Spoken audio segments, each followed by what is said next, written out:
तो एक दिन जो दानवों के राजा वृषपर्वा हैं, उनकी पुत्री शर्मिष्ठा राजकुमारियों के साथ वन विहार के लिए, तो गुरु पुत्री देवयानी तो उनको भी साथ ले लिया। हजारों सखियां और उपवन में टहल रही थी। सुंदर पुष्प से लदे हुए अनेक वृक्ष, सुंदर सरोवर जिनमें कमल खिले हुए थे, भौरे गुंजार कर रहे थे, बड़ा ही सुंदर। उधर ये सब राजकुमारियां स्नान कर रही थी, सरोवर में खेल रही थी। नवयुवती थी और निर्वस्त्र थी। भगवान गौरी शंकर उस समय वहां से निकले, देवाधिदेव महादेव पार्वती जी, तो सब कन्याएं सकुचा गई और दौड़ पड़ी और अपने अपने वस्त्र, तो शीघ्रता के कारण देवयानी के हाथ में लगा शर्मिष्ठा का वस्त्र, राजकुमारी वृषपर्वा की पुत्री, और वो पहन लिया। देवयानी का जो वस्त्र शर्मिष्ठा, तो राजकुमारी ने कहा तुम्हारी हिम्मत कैसे हो गई, हमारे उपरोहित की कन्या होकर तुम हमारी राजकुमारी, ऐसा वस्त्र कैसे तुमने धारण कर लिया। देवयानी ने कहा कि तू ज्यादा बढ़कर मत बोल, तू हमारे वस्त्रों की अधिकारिणी नहीं। अब वहां राजकुमारी और देवयानी की बातचीत, शुक्राचार्य को जानती है तू, तेरे बाप के वो गुरु हैं और तपोबल से पूरी सृष्टि का संचालन कर सकते हैं। परम पुरुष परमात्मा के समान है, वो निरंतर परमात्मा स्थिति में रहते हैं। बड़े बड़े लोकपाल जिनकी वंदना करते हैं, हम उन तपस्वी की पुत्री है। देवयानी ने कहा असुर मेरा शिष्य है, तू शिष्य की पुत्री है, हमारे कपड़ों को छोड़। जब देवयानी ने इस तरह, तो शर्मिष्ठा क्रोध से तिलमिला उठी और बहुत कड़ुआ बोलने लगी। शर्मिष्ठा की एक कड़ी बात सुनकर के देवयानी को बहुत क्रोध आया। शर्मिष्ठा ने अपनी राजकुमारियों का आदेश क्या, उठा इस गुरुपुत्री को फेंक दे कुएं में। फेंक दिया गया, वो तो राजकुमारी थी, और सब चली गई। इधर महाराज ययाति जंगल में शिकार आदि के लिए, तो प्यास लगी, तो सेवकों ने कहा कि कोई है कुएं पे, तो उनका मैं देखता हूं। तो निर्वस्त्र देवयानी थी, क्योंकि निर्वस्त्र करके फेंकवा दिया था कुएं में। तुरंत ऊपर से वस्त्र डाला और फिर निकालने की, और अपना हाथ दे करके निकाला। देवयानी बहुत ही सकुचित मुद्रा में, ययाति ने कहा देवी केवल मैं आपके निकालने के भाव से आपको निकाला है। उनका वीर शिरोमणे, आज तक मेरा हाथ किसी ने नहीं पकड़ा। आप सुनकर कांप जाएंगे कि मैं कौन हूं। मैं भगवान शुक्राचार्य की पुत्री देवयानी हूं। ऐसा ही हुआ, ययाति के होश उड़ गए, साफ हो जाएगा। इतने बड़े ब्रह्म ऋषि की पुत्री का स्पर्श उनका मैंने केवल निकालने के उद्देश्य से, उनका डरो मत। ये मुझे पता है कि मुझे कोई ब्रह्म ऋषि स्वीकार नहीं करेगा, क्षत्रिय राजकुमारी स्वीकार करेगा, मुझे साफ है। इसलिए हम तुम्हें पति रूप में वरण करती हैं। वीरश्रेष्ठ, मैंने बृहस्पति के पुत्र कच्छ को शाप दे दिया था, उसी के शाप के कारण हमारा आपका संबंध होगा। ययाति को शास्त्र प्रतिकूल ये संबंध स्वीकार तो नहीं हुआ, पर उन्होंने जब देखा कि स्वयं देवयानी कह रही हो ऐसा साफ है, और देव सुंदरी देवयानी को देख करके तो मन वैसे भी स्वीकार कर लिया था। ययाति ने कहा यदि भगवान शुक्राचार्य राजी हो तो स्वीकार है। वीर ययाति देवयानी को वहीं छोड़कर चले गए कि जब भगवान शुक्राचार्य जी लेके आएंगे तो हम स्वीकार करेंगे। अब देवयानी रोती हुई शुक्राचार्य जी के पास पहुंची, और शर्मिष्ठा ने जो राजकुमारियों से उठवा के कुएं में डाल दिया था, वो सारी बात सुनाई। शर्मिष्ठा की बात सुनकर भगवान शुक्राचार्य जी ने कहा, अरे मुझे कोई साधारण पुरोहित समझ लिया, इस लड़की ने मुझे साधारण पुरोहित समझ लिया। अरे मैं अपनी इच्छा करूं तो नया देश रच सकता हूं, देवयानी को लिया और कहा ऐसे राजा के यहां से निकल चलो। जब बृहस्पतिवार को मालूम हुआ कि अगर शुक्राचार्य जी नाराज हो गए तो हमारा अस्तित्व ही नहीं रहा, तो चरणों में आके गिर गए। शुक्राचार्य जी ने बृहस्पतिवार से कहा कि मैं अपनी पुत्री का अपमान नहीं सह सकता, जिसमें पुत्री राजी हो वही कार्य करो तो मैं रुक सकता हूं। बृहस्पतिवार ने कहा जैसी आज्ञा महाराज। देवयानी से पूछा तुम क्या चाहती हो? तो उन्होंने कहा मैं जिसे पति रूप में वर्ण करूं उसकी दासी बनकर तुम्हारी पुत्री आजीवन के लिए समर्पित हो जाए। शर्मिष्ठा को दासी बना करके रखने के लिए बृहस्पतिवार ने कहा पुत्री अगर तुम नहीं मानती तो पूरा राज्य संकट में हो जाएगा। शर्मिष्ठा ने अपने परिवार वालों को संकट से मुक्त करने के लिए देवयानी की बात स्वीकार कर ली और दासी का वेश धारण करके ययाति महाराज को जब देवयानी दी गई तो शुक्राचार्य जी ने बड़े उत्साह से देवयानी का विवाह राजा ययाति के साथ कर दिया और शर्मिष्ठा दासी के रूप में दी गई। जब ययाति महाराज पाणी ग्रहण किए तो देवयानी ने कहा एक बात ध्यान रखना, ये दासी कभी तुम्हारे नजदीक नहीं दिख, क्योंकि वो राजकुमारी है, वो भी सुंदर है, बृहस्पतिवार की पुत्री। तो उनका कभी इसको अगर आपके समीप देखा, डरते थे महाराज ययाति देवयानी से क्योंकि शुक्राचार्य जी पावर थे। उन्होंने कहा कि कभी सेज पर नहीं स्वीकार करूंगा। अब एक दिन देवयानी जब पुत्रवती हो गई थी तो शर्मिष्ठा ने महाराज ययाति जब उधर गए हुए थे तो एकांत देश में राजा को पकड़ा और कहा महाराज आप मेरे पति हैं। वो नहीं तुम दासी हो। तो किसकी दासी हूं? देवयानी की ना। तो दासी जिसकी दासी उसका पति भी उसका पति होता है। उसने बड़े राजा की पुत्री थी, बड़ी प्रवीणता से महाराज ययाति को अपने वश में कर लिया। शर्मिष्ठा राजकुमारी थी, महाराज ययाति को अपने अधीन कर लिया। पता नहीं चला देवयानी जी को।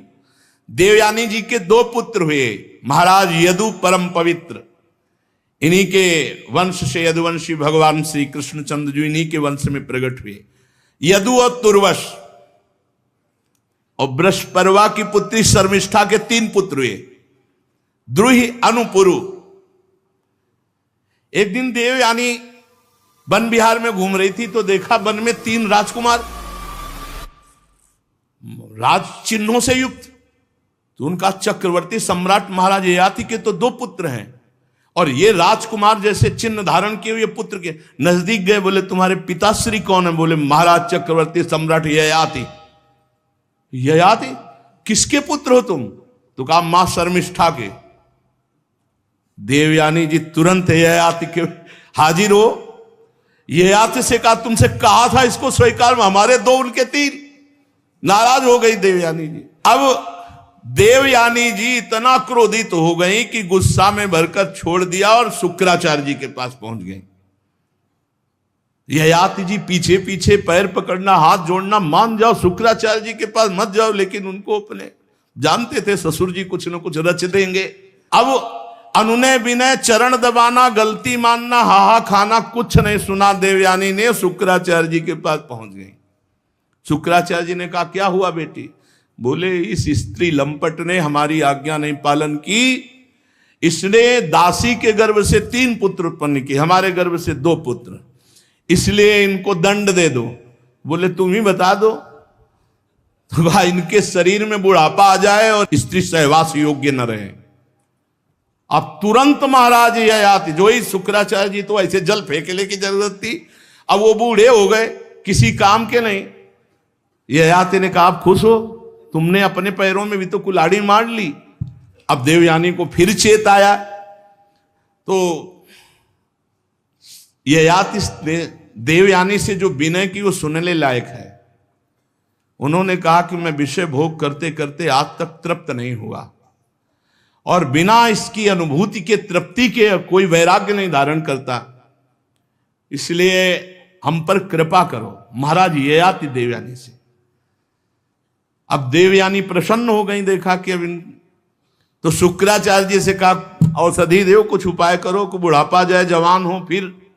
तो उनका जो पुत्र अपनी जवानी दे दे उसकी जवानी लेकर के फिर ये गृहस्थ धर्म का प्रयोग करे।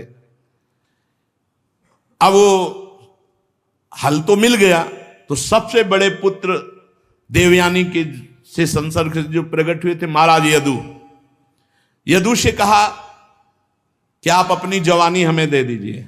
तो उनका किस काम के लिए, कार्य क्या है?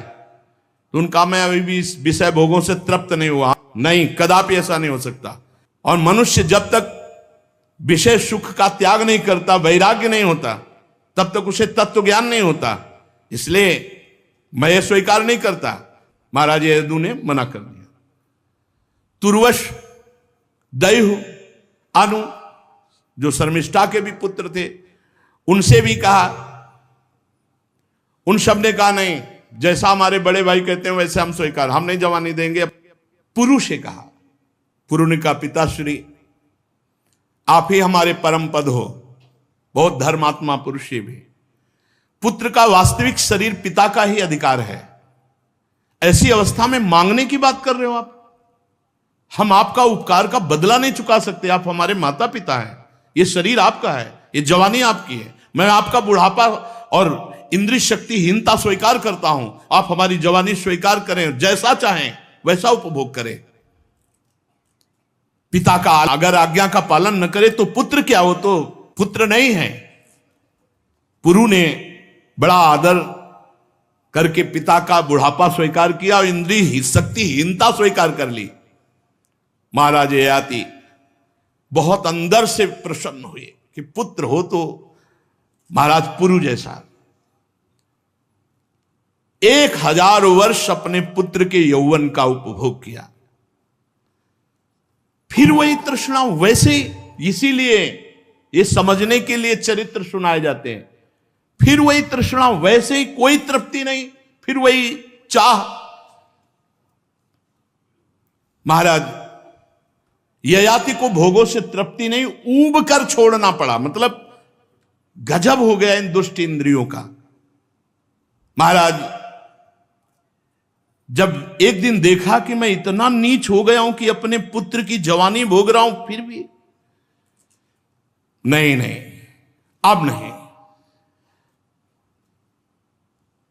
देवयानी से कहा, भृगुनंदिनी पृथ्वी में मेरे समान कोई विषयी होगा? इंद्रियों का गुलाम हो चुका हूं, कोई परमार्थ की वृत्ति नहीं रह गई, केवल विषय सेवन, अपने पुत्र की भी जवानी भोग लिया, आज तक कभी तृप्ति नहीं हुई। नहीं, अब नहीं प्रिय, अब नहीं।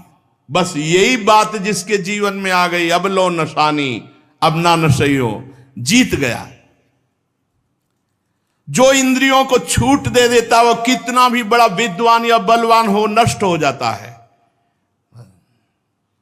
राम कृपा भव निशा सिरानी, जागे पुण्य न नशइयो, अब लो नशानी अब ना नशइयो। बहुत हो गया, अब इंद्रियों का खिलवाड़ नहीं। विषयों का सेवन करते करते हाय हाय मेरे पुत्र की 1000 वर्ष आयु मैंने भोग ली, फिर भी वही भोग लालसा। इस वासना और भोगों की तृष्णा का अंत नहीं। आज मैं परमात्मा को साक्षी करके निश्चित करता हूं कि आज के बाद इन भोगों को स्वीकार नहीं करूंगा। यही जय है, जिसकी समझ में जब आ जाए और निश्चय कर ले, वही जय है। ययाति ने अपनी जो पुत्र की जवानी थी पुरु को लौटा दी, वो बुढ़ापा ले लिया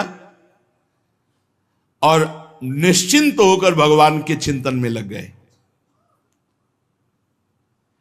दक्षिण पूर्व दिशा में द्रुहि, दक्षिण में यदु, पश्चिम में तुर्वस, उत्तर में अनु को राज्य देकर अपने सिंहासन पर पुरु को बैठाला और आप सब कुछ त्याग कर वनवास ले लिए।